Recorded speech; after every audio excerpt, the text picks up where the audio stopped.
Mummy, यहाँ कहाँ पटक दिया आपने मुझे। इन लोगों की औकात तो भिखारियों से भी बुरी है। 10 दिन हो गए मम्मी, घर में रोज आलू की सब्जी और रोटी बन रही है। खा खा के मेरे तो पेट में भी बल पड़ गए हैं। मरोड़े उठ रहे हैं मम्मी, मरोड़े। कैसे कटेगी इन भिखारियों के घर में मेरी जिंदगी। मम्मी, मेरी शादी को अभी सिर्फ 1 ही महीना हुआ है। इतने ही समय में 200 बार लोग अपने अपने पैसे मांगने के लिए आ चुके हैं।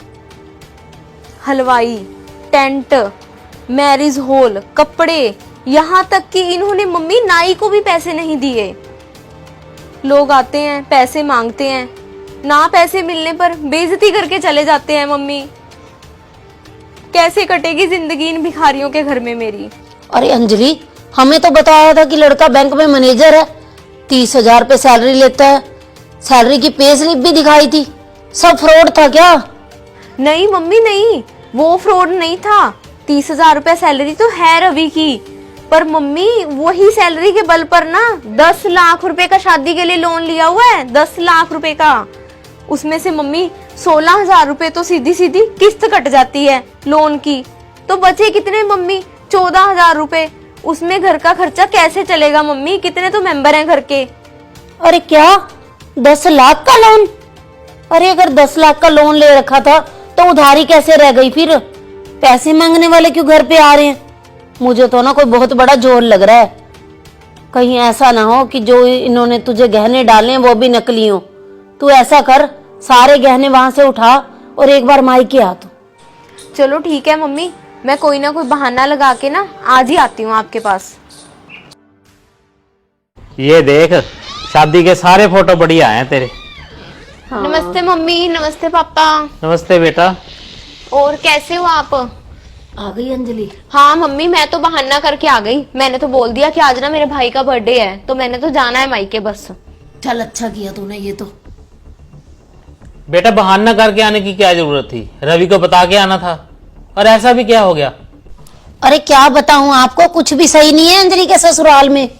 खोखले हुए पड़े हैं, खोखले। ऊपर से बन रहे थे करोड़पति। शादी से पहले तो इतनी बड़ी बड़ी बातें करते थे, अब सारा दिन उधार मांगने वालों की लाइन लगी पड़ी है अंजलि के घर पे। उन्होंने तो शादी के जो भी गहने बनवाए थे उसके पैसे नहीं दिए, नाई के पैसे नहीं दिए, हलवाई के पैसे नहीं दिए, और तो और जो गाड़ियां यहाँ पे करके आए थे ना, उनका भी बकाया भी बाकी है बाकी। अरे 30,000 रुपए सैलरी है रवि की, धीरे धीरे चुका देगा सभी के पैसे। और ब्याह शादी में ऐसा हो ही जाता है, किसी से उधार लेना पड़ जाता है।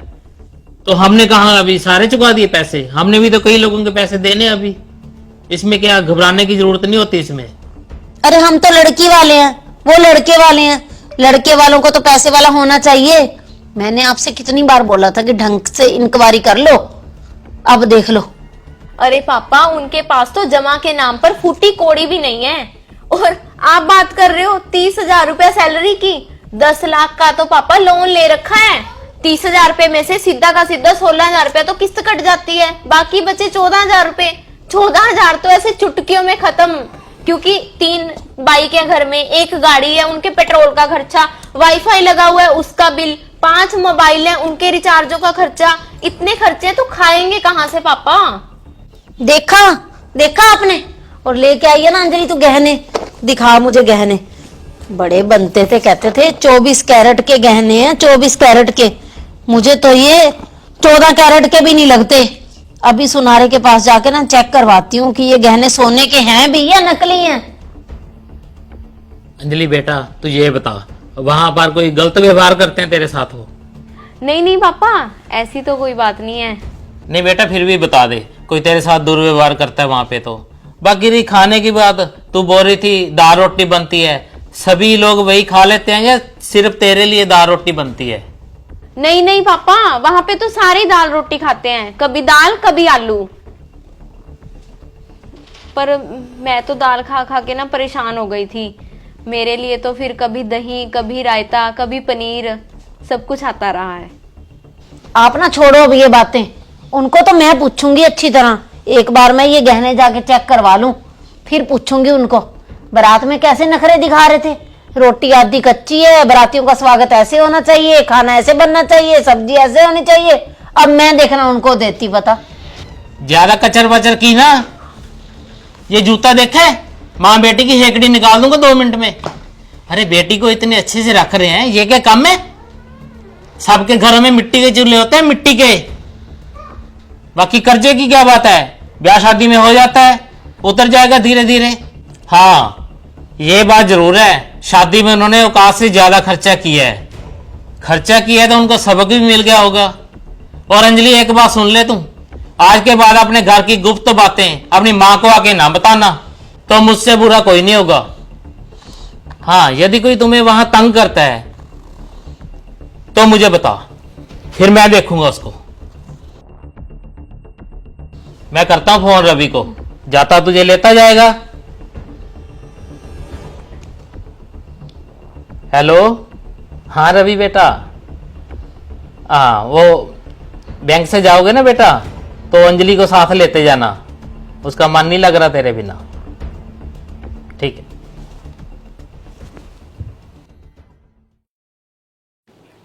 अरे अंजलि और बता, 4 साल हो गया अब तो तेरी शादी को, कैसा है तेरे ससुराल में, सब सही चल रहा है ना? हाँ पापा, 4 साल पहले आपने मुझे डांट कर वापिस ना भगाया होता ना ससुराल, तो वहां पर पापा सभी बहुत अच्छे हैं, मेरे ससुराल वाले, रवि भी बहुत अच्छे हैं पापा। अब तो मेरे देवर भी जॉब करने लग गए हैं, मेरी ननद की भी नौकरी लग गई है, और हमारे घर की ना आर्थिक स्थिति भी अब बिल्कुल सही है। अब तो सब कुछ ठीक हो चुका है पापा। देखा, सब्र का फल मीठा होता है बेटा। और आप लोग भी इस चीज को ध्यान में रखें कि अपनी बेटी के ससुराल वालों की पर्सनल जिंदगी में दखल ना दिया करें। और बेटी को ना सब्र करना सिखाएं, क्योंकि जो नया नया रिश्ता होता है ना, उसमें सब कुछ एक दूसरे को समझने में, परिवार की स्थिति समझने में थोड़ा सा समय लगता है। और जो आजकल ये होड़ चली हुई है ना शादी ब्याह में बहुत ज्यादा खर्चा करने की, ये बहुत ही ज्यादा गलत है। देखा देखी लोग खर्चा तो कर लेते हैं, बाद में यही खर्चा घर में लड़ाई झगड़े का कारण बन जाता है और रिश्ते टूटने की कगार पे आ जाते हैं। तो मैं तो आप सभी से यही कहना चाहूंगी कि तेते पांव पसारिए जेती लंबी सोर। तो आप लोगों को हमारी ये छोटी सी स्टोरी कैसी लगी? अच्छी लगी तो इसे ज्यादा से ज्यादा शेयर जरूर कर देना। और जो नए